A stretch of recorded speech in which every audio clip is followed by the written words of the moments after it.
Hi guys, how are you all? This is Adya Talwar and I'm ready with my next video on theories of development.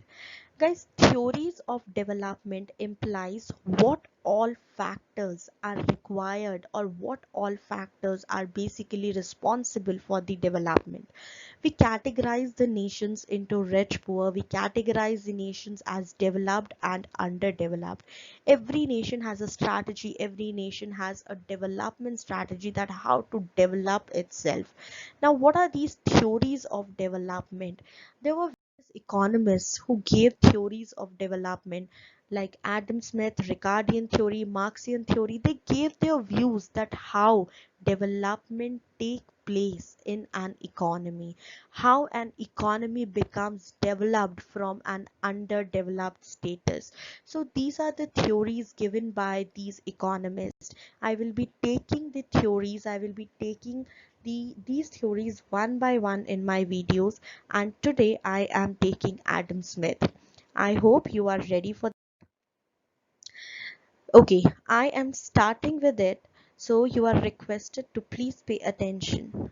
Now, as far as Adam Smith is concerned, Adam Smith, you are very much aware, is known as father of economics. He's a well-known person. He's considered as the father of economics.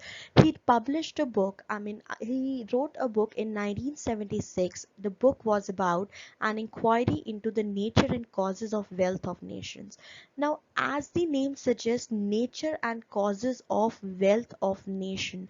Basically, the book was regarding the problem of development. The book was regarding the economics of development. That why is that so? Some nations are rich and others are poor. Why is that so that the development is taking place in some nations and some nations are constant in development? So basically, the book argues that why is the difference between the development of the nations in levels of the nations. Now, so Adam Smith gave various factors, theories basically related to the development. Let us start with the theory of Adam Smith. But yes, before starting with it, you should have a little idea related to the thinking of the Adam Smith. You should know that what was the thinking of the Adam Smith related to the economy, related to the laws, related to the culture of the economy, etc. First of all, Adam Smith believed in the science of natural laws. I'll let you know what are natural laws, but for the time being, just assume natural laws means keeping a person free, that is without restriction. Emphasized the significance of agriculture. Adam Smith clearly emphasized the significance of agriculture, the importance of agriculture. Adam Smith said that look, agriculture is the most important sector of foreign economy. In fact, it is the agriculture sector that makes a country wealthy. Why is that so? This is because agriculture sector is the main sector according to the Adam Smith. He says that look, as far as the industrial sector is concerned, one or the other way industrial sector is dependent on the agriculture sector for the raw materials. Similarly, in services sector, for the services, ultimately services sector or tertiary sector is providing services to the agrarian sector. So whether it is the industrial sector or the tertiary sector, these are dependent on the agriculture sector. So ultimately the sector which is a full-fledged sector in its own is basically agriculture sector. And yes, a country can grow, a country can develop, and a country can become wealthy by applying or by emphasizing on the agriculture sector. Also, he was in favor of laissez-faire, that is a free economy, that is without the restrictions of government. The trade and commerce should be without the restrictions of government. It majorly gave a supply driven model. So these were the four things that were required somewhere to understand the concepts given by Adam Smith. Now let us go deep into the concepts. I told you about natural law. Natural law implies keeping a person free. That is keeping a person free so that he can take his independent action. Adam Smith says, Adam Smith ये नहीं बोलते थे कि ठीक है एक person को guide करो, एक person को बताओ कि इस तरह job करनी है, ये ऐसे करना है या वैसे करना है. Adam Smith clearly says that look, if you people are concerning, if you people are keeping a person free, if you people are not binding his actions, then ultimately he will do his economic activity in the best possible way. He will show his efficiency, and his efficiency will result in society's wealth and progress. So he was strictly in favor of natural laws. He says that look, the person knows his self interest in the best possible way as compared to others. So let the person be free and let him take the independent action that will be beneficial for the economic policies. Laissez-faire. Now, what is laissez-faire? Laissez-faire implies no government intervention. Adam Smith always says that look, government intervention or state controlling is a kind of obstacle in the path of the economy. It always say that look, natural laws are superior to the law of states. The state should not impose any restriction on freedom of an individual. That these were the views of Adam Smith. He said that look, as far as the market works with the invisible hand. He says that look, it is actually the competition driven economy. Let the competition happen, let people compete, and let them survive. Obviously the competition will be like the perfect person, the efficient person will be surviving in the market, and inefficient person will be thrown out. But yes, if the person will save, if the person will feel that okay, he has been thrown out of the market because of the inefficiencies, then the natural law will occur. So he will think of his own interest, and yes, he will somewhere वो अपने आप को संभालने की कोशिश करेगा, और इस सिनारियो में he will be able to put his efficiency level at an increment basis. He will increase his efficiency level, which will further be beneficial for the economy. So these were the views of Adam. Now let us understand the model of Adam Smith. Look, Adam Smith basically recognized three factors of production. Today, we people categorize factors of production as land, labor, capital, entrepreneur. But Adam Smith ignored the entrepreneur status, and today, this is the criticism of Adam Smith's theory also. Now, let us consider the Adam Smith model first. Then we people will come to the critiques. Okay, now Adam Smith said that there are three factors of production, namely land, labor, and capital. Now here he said that look, when y represents the output, again, when y represents the output, this output in an economy, this production in an economy is a function of three things, three factors, that is basically labor force, then capital, and then land.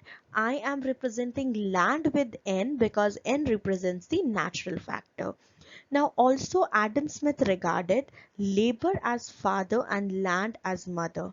According to him, now what was the basic idea of Adam Smith? He said when the three factors are combined in its best possible way, that is labor, land, and capital, then it will be a boost for the economic development. When these factors are improved, when these factors work together, then economic development take place. Now how these factors, I hope the initial things are clear to you. So how basically these factors result in economic development? These factors result in economic development by increasing the efficiency working of these factors. How? For example, when we people take the when we people consider labor, labor will work at the most efficient level when capital will be maximum. Similarly, when capital will be working at its maximum level, that is when accumulation of capital is maximum, when labor is working at its most efficient level, and land is a passive element. Why we people are taking it as a passive element? Because it is a natural resource. You cannot increase it, so it will be treated as constant. So just think of this.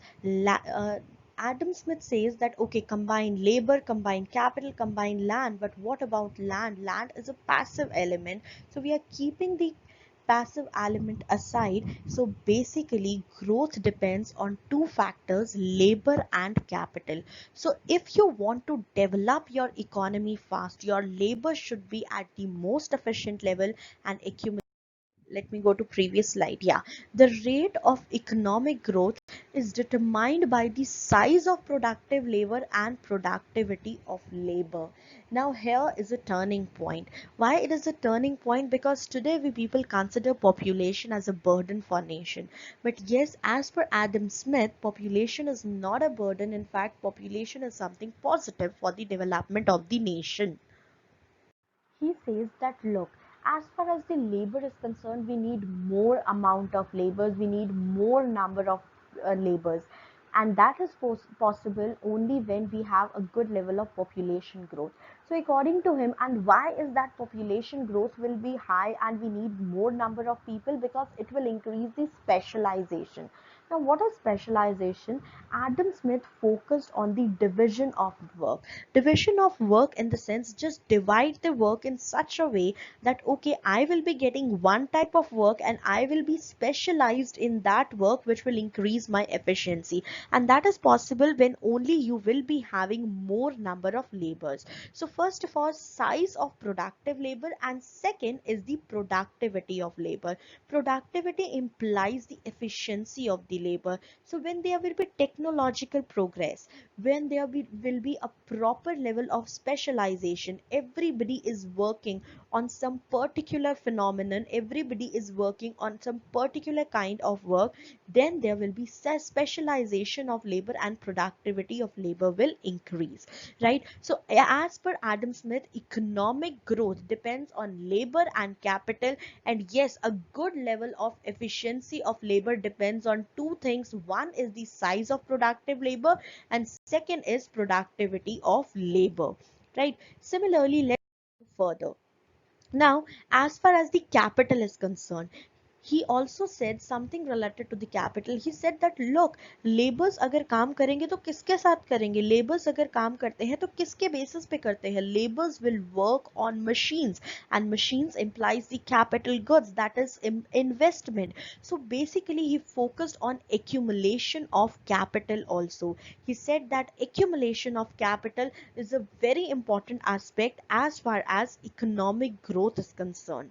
Accumulation of capital requires investment. And how is this investment related? Investment is an endogenous variable, it is not an exogenous variable. Endogenous in the sense it increases, decreases, which is determined by the rate of savings, right? When the rate of savings will be high in an economy, it will be an the investment will be high. So you can say that look, as far as Adam Smith is concerned, he was very much concerned about the productivity of labor and yes, accumulation of capital. In fact, he says that look, capital is increased by parsimony and diminished by prodigality and misconduct. That is, capital को कंजूसी से use करना चाहिए, उसको leniently, उसको misconduct miss वे में use नहीं करना चाहिए.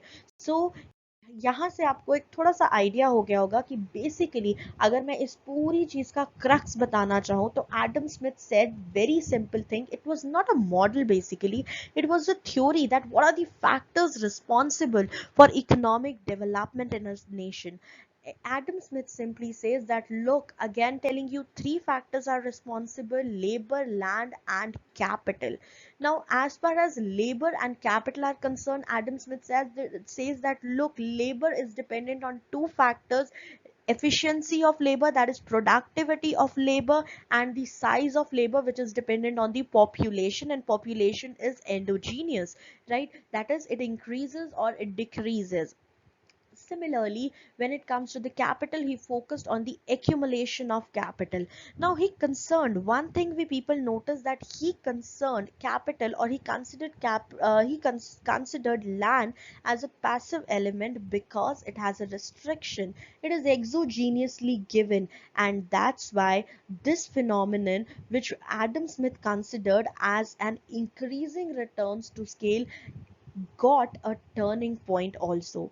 अगर आप पूरा मॉडल देखेंगे तो एडम स्मिथ का मॉडल एक प्रोग्रेसिव स्टेट्स का है, that is efficiency of labor increases, accumulation of capital increases, labor capital combined with the land, and ultimately development will take place. But yes, ये progressive state endless नहीं है. It will reach a stationary state. Why it will reach a stationary state? Because of one factor, that is land. Land here implies the natural resources. So Adam Smith says that it will be at scarcity of natural resources that stops growth, that actually diminishes growth, because here economy is at the stationary state and this will be the highest level of prosperity. यहाँ पे economy already अपने highest level पे reach कर चुकी है, because economy की efficiency इतनी ज़्यादा है, labor की efficiency इतनी ज़्यादा है, capital accumulated इतना ज़्यादा है कि हम लोगों ने natural resource को अच्छे से use कर लिया है. So economy is at its highest level. So I hope I have cleared you the concept, the theory of Adam Smith. Hope you people will like the video, and if you like the video, please subscribe my channel. It will motivate me for making other videos related to this. Also, in the next video, I will be taking the Ricardian theory. Thank you. You are requested again to like the video, to subscribe my channel. Thank you so much.